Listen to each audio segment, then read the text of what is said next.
So we've been calling February the month of love, and this is one of the best times to start to dive into what's really going on in our relationships, to take an inventory.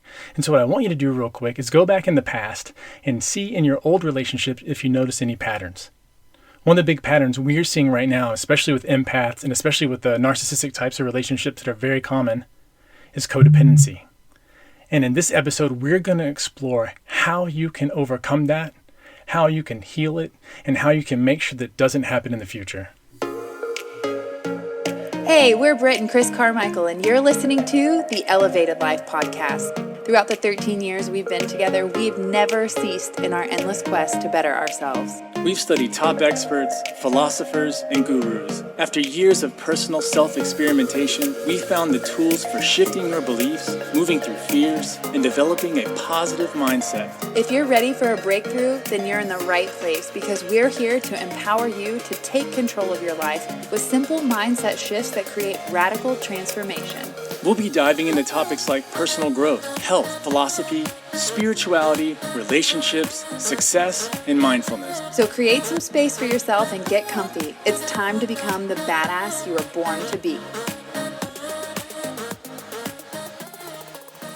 You know, this topic really hits close to home, and it's so sad to see people that you love be trapped in a codependent relationship. And I'm sure we've all been there at some point, especially with ourselves, right? Can you be codependent with yourself? Is that even a thing? You know, I think to some degree we are always codependent with ourselves, and that is because we have our rational mind, and our rational mind's one single solitary job is to rationalize or to make seem normal every little bitty thing we do, even the bad habits that we have. We are able to make a reason or some sort of justification as to why we do that. Oh, well, I just enjoy it. Oh, it's just for a short period of time. Or, oh, that person stepped over my boundary. It'll be okay next time. They won't do that again. I think there's just a part of us that will rationalize that. So in some way, we are a little bit codependent with ourselves. Mama says you teach people how to treat you. Yeah, I think this is such a beautiful time right now to be thinking about what we do for ourselves, what we do for our own self-care, because codependency is one of those things that can really hurt you. And the way to understand how all this originated is to go back, because this is one of those kind of sort of deep wounds. This goes back way back to our childhood, because back then we relied on our parents. We couldn't feed ourselves. We couldn't do anything. There was nothing in our life that we were really capable of doing besides crying for a long time. So we depended on someone else. Hell, I still can't get the snacks off the top shelf. So yeah. And so we rely on them in such a big way. And so the way for us a lot of times to get their love is to do what it is that they want us to do. And so codependency really is deciding for yourself, I get love when I blank. Or I can only receive love if I'm this way. And that starts a codependent relationship because you're lovable really no matter what you do. And so if you think you can only please somebody, if you can please somebody enough and then they'll love me, then I'll prove to myself that I'm not unlovable. That's how all this starts. So it starts back in the childhood, but we have to realize that at some part we become adults. We grow up in a certain way, even if we are still kids at heart. I know a lot of us are. I am. Please stay that way.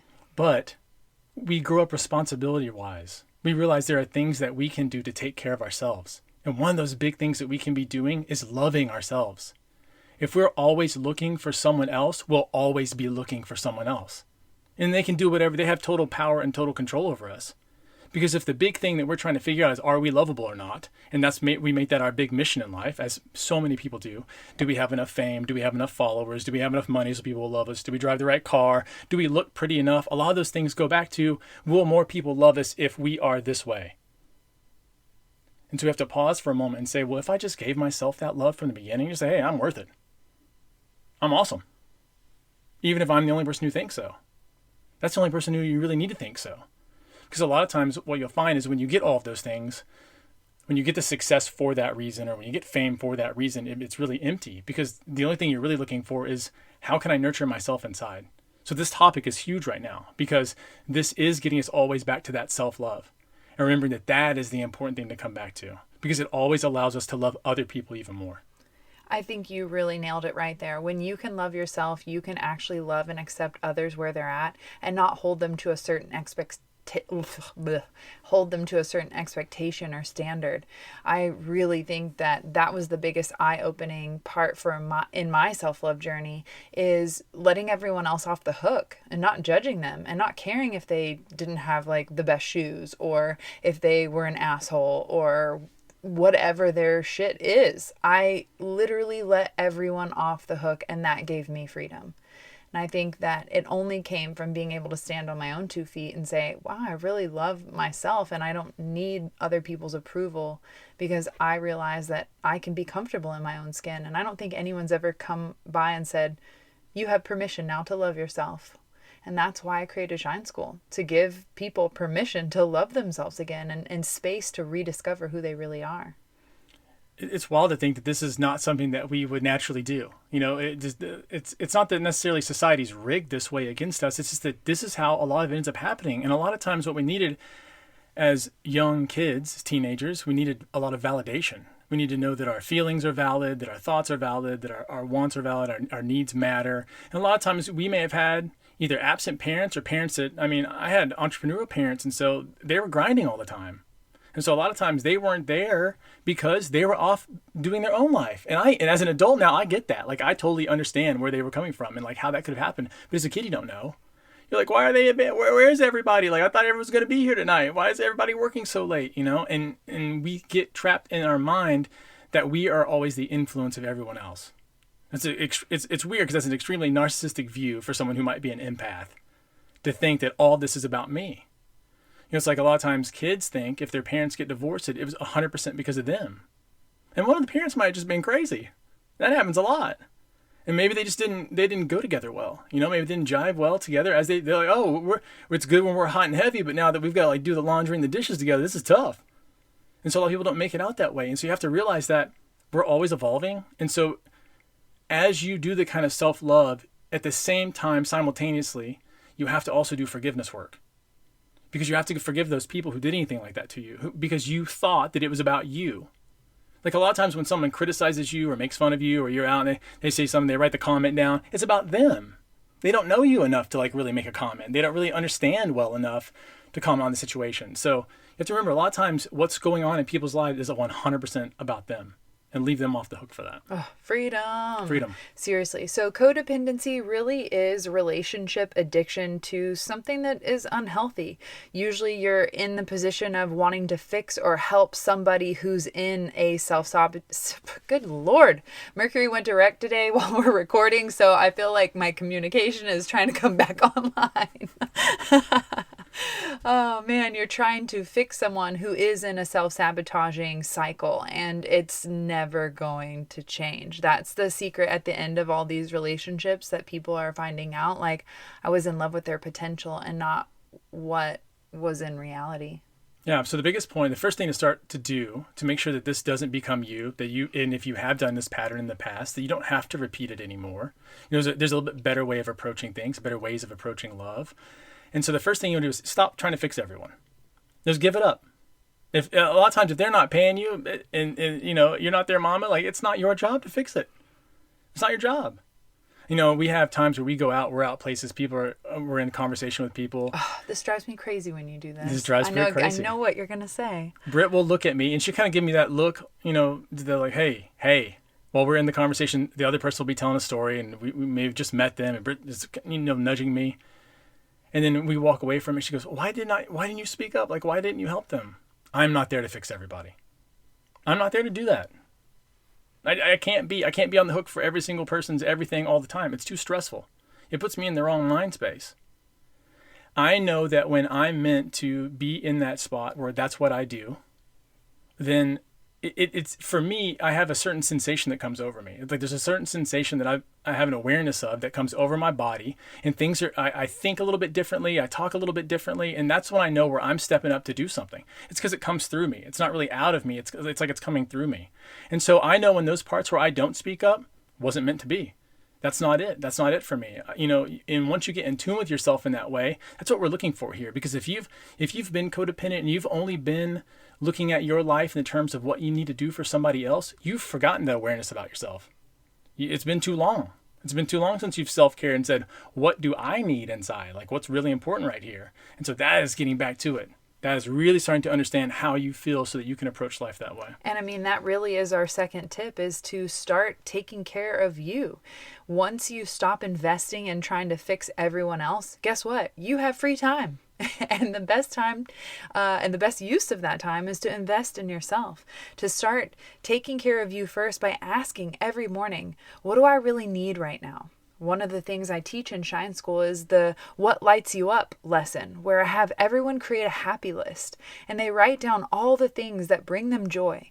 What I find so interesting about these lists, as all the thousands of women who have gone through Shine School leave comments and share their list below. That's one of the things I ask. Hey, share your list, because like I want insight and inspiration of like, hey, what brings you joy? Secrets. Yeah, like what are your go-to happy secrets? And the thing that I find most interesting is that time and time again, every single person that comments on that happy list post, everything they write on their list is free. Free. It's walking in nature, spending time with my partner, hanging out with my dog, like reading a book. Okay, so it's like $9.99. Okay, like $24.99 if you're buying good books. Like, but seriously, everything that people write on that list is something free. And so I challenge you to create your happy list, to figure out what brings you joy. And most of the time, I hear the answer, I don't know. And that's the most beautiful part, is that you finally have time to rediscover yourself. Yeah, the big secret here is to be selfish. And I know that that's counterintuitive, especially if you care a lot about people, especially if you've loved a lot of people. And I didn't get in on that until your mom had the stroke and you asked her why you did this to yourself. And she said, everybody needed something from me. And there was so much deep insight in that moment. I was like, oh my gosh, if you just give and give and give and give and give, what ends up happening is that you fall short on you. And without you, the whole thing doesn't work. And so be selfish for a while. Look at your own needs. I hear this time and time again with parents. I mean, with parents, it's all the time. Like, it's like your kid's going to explode if you walk out of the room for a couple seconds. It's just not going to happen. You know, I understand you want to be on, you want to be there, you want to be a part of every single thing, but you just can't give up you, because what that really does is that teaches them wrong behaviors. Because the kid is a sponge. I mean, they are looking at you for every single thing. And so how you take care of yourself is going to be the blueprint for how they end up taking care of themselves too. And for how fast they realize that they can do it themselves. Like, there's so much power in taking responsibility, and for just managing yourself, managing your own emotions, not always having to look for somebody else. And I realized as they're growing up, they need that, right? That's extremely important part of the process. But at some part, you got to let the bird out of the nest. You know, you got to see what they can do, and they might fall. And it might fall and be ugly, but you got to let them do a little bit and say, that's how you're going to build character. You can't do it perfect every time, and you can't expect them to do it either. You know how you know you're in a codependent relationship? You find yourself making excuses for their shitty behavior that you're tolerating. Oh my gosh, and you know what? When I've seen couples do that, I always ask you this.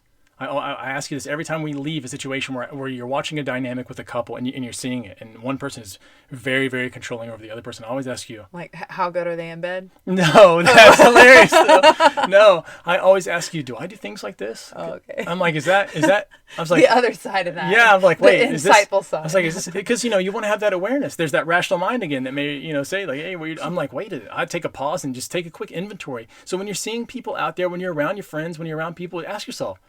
If you're noticing habits, if you're noticing like not a judgment come up, but if you're having a very conscious awareness of what they're doing in kind of a negative way or even a positive way, ask yourself, am I doing that? Like, is that something that I'm doing? And ask somebody who you trust, hey, am I doing that? Will I do that? That way you can get ahead of the pattern faster. You can say, okay, now that I have an awareness that I'm doing that, now I know that I can change it. I can make a different decision in the moment because I'll be more in tune and more picked up on it, because your mind wants to help you out, but you have to direct it as to where to be. Otherwise, it likes being automatic because that's the lazy mode. I mean, I drive all the time on cruise control. It's the lazy mode. It's so much easier for me to do it. And so your brain's always kind of on this cruise control. So you have to have a big, deep awareness of it until you can start to change some of those patterns. Yeah, so be aware of where you're allowing or making up excuses when you know better. Oh. That's some deep stuff. I really hope this has been insightful for you guys to just take a moment to reflect and review the patterns of people, like the relationships that you have and the people that you're attracting into your life. You know, they always say, look at the people that, that others are attracting to kind of get a sense of what is their internal quality and essence. And so it's really important for you to really take a step back and have a higher perspective to be able to see it from a bird's eye view so that, you're not getting bamboozled into the what could be. Yeah. So this is the last thing we really want you to do. We really want you to start to question, what is my purpose and who am I? And you want to do that because if you've been seeing yourself through the lens, or if you've been doing things in your life that are only for other people, or they gave you all the good ideas, so if they told you what kind of major you need to have in college, if they told you where to go get a job, if they told you this is the kind of person that you want to be with, if how you dress is decided by somebody else, if how you speak is decided by somebody else, then you may be living your life for somebody else. It may be time for you to take a pause and say, okay, I've done this. That was good. That worked out for me for now. But what I want to do is change gears, and I want to decide, who am I going to be? What am I going to stand for? What matches who I am in this day? Not who I was 5 years ago or who I was back when I was a teenager. Like, who am I right now? Who's this person? Who are they going to be? And how are they going to show up in the world? Because it's not that you show up for the other people so that they can like you. You show up for you by what inspires you. Because if you walk into a room inspired, you're going to do something different. If you're walking into the room and looking for other people to like you, you're also going to do something different. And so make sure that you're picking that one that is right for you. Don't always now it's great to get good information. People can give us good feedback. People can give us new insight and ideas, but it has to be congruent with how we feel inside. Having that awareness of how you feel and being able to match it with another person and being okay with saying no. This is one of the things I love about Britt. She has an easy time saying no to me. So if she has an idea, she's like, hey, I really want to do this. What do you think about it? I'm like, I don't want to do that. She's like, all right, I'm booking it. It's like, oh, okay. We're going to the spa, okay? So it's one of those things where you have to be okay with your partner telling no. Don't take offense to that. Britt's her own person. She's going to have her own ideas. We give each other, feedback. We give each other advice, but that sometimes that's as good as it's going to be. And be okay with being able to say that to them and having the awareness that I can say no. If I don't like it, I don't like it. That's okay. We can talk about it, but I'm not that into it. That's how the 7 or above rule was born. It's exactly. You didn't want to do something, so you came up with some clever way to be like, hey, Britt, let's come up with this fancy way of saying no. Yeah, and so that's what you have to do. Sometimes that's the most powerful thing to do is figure out where your boundaries are. That means what you stand for, and what's going to happen when someone crosses them. That way you don't have to think about it in the moment. Yeah, there always has to be a consequence to the boundary. Yeah, there's got to be a check. You got to say, hey, you crossed it, check. Otherwise, we just keep people pleasing or allowing or suffering or tolerating or... Yeah, and also, no, you don't have to people please. That can get you in some situations. I definitely mean that doesn't mean don't be kind. 100% be kind, But that should come out natural. This just means you don't have to do things in a way that you don't like. If someone calls you and asks you for something, you don't have to drop every single thing you're doing and go rescue them. Like, unless you're the fire department or 911, like that, there's always someone who does that. And so it's okay for you to say, hey, look, I can't right now. I appreciate what you're going through, but maybe you need to hang up and call somebody else. It's okay to be that way with people. It's okay to say those things and be honest, but also be loving at the same time. People respect firm boundaries. And what you find is that you'll start to respect yourself even more. And what that will end up doing is making you more confident in everything that you do. I was just thinking that. It makes you feel more yes. Yeah. Keep going. I agree. It's a confidence thing. It's a confidence booster. When you hear people say, well, I lack confidence, I don't have any confidence, what that means is they people please too long. They haven't made any decisions on their own. And when you start making decisions on your own, it's like when you show up and you're doing your good work, you're doing that service that that you're here to do for people. It's not, you're not embarrassed by yourself. Well, what if my shirt's not tucked in right? Or what if my hair looks kind of weird? It doesn't matter. I'm delivering from my heart. Oh my God. And that way you can feel it. It's something, I can go out there in my jams, but if I'm saying the right words and I'm doing it in a space of love, everyone's going to be there with me. That's how they begin to feel. It's not, so you don't have to pretend to be that way anymore. You can begin to be yourself, and yourself is definitely good enough. And if it's not, work on it for you. If you say this is not good enough for me, that's fine. That's an awareness. So now make a plan. Now start doing something. Do you remember that photo shoot I did where the husband was mad that one of his sleeves was rolled up in the photo with his family? Yes, and his wife and his kids were beautiful. They're on the waterfall. It's amazing. Yeah. And that just showed me an insider look as to how he treats himself and how he feels about himself. And I was like, whoa, bro, if that's the only thing you can focus on in this photo, like, your priorities aren't straight. Yeah, and the reality is that as perfect as you can make it, there'll always be somebody who doesn't like it. There's no real such thing as perfection. It's the imperfect things that you really enjoy about people. You know, it's the things that you can laugh about later. It's the things that you can enjoy with them, and they're smiling and you're liking it. It's those free things that you mentioned on that list. Mm-hmm. It's the simple things in life that really move it forward. We complicate things. Our mind loves to complicate things, but it's not. It's all just simple. It's all getting back to that part where you're self-loving. So if you find yourself in one of these patterns, this is your ways you're going to be able to break forward from it. Like this, you can be able to break free. You can be able to think, you know what? I can give myself that love. And if you start giving yourself that love, notice what happens in your relationships. Notice how people start responding to you. Notice how the dynamic can automatically change. And it doesn't have to be something difficult or hard.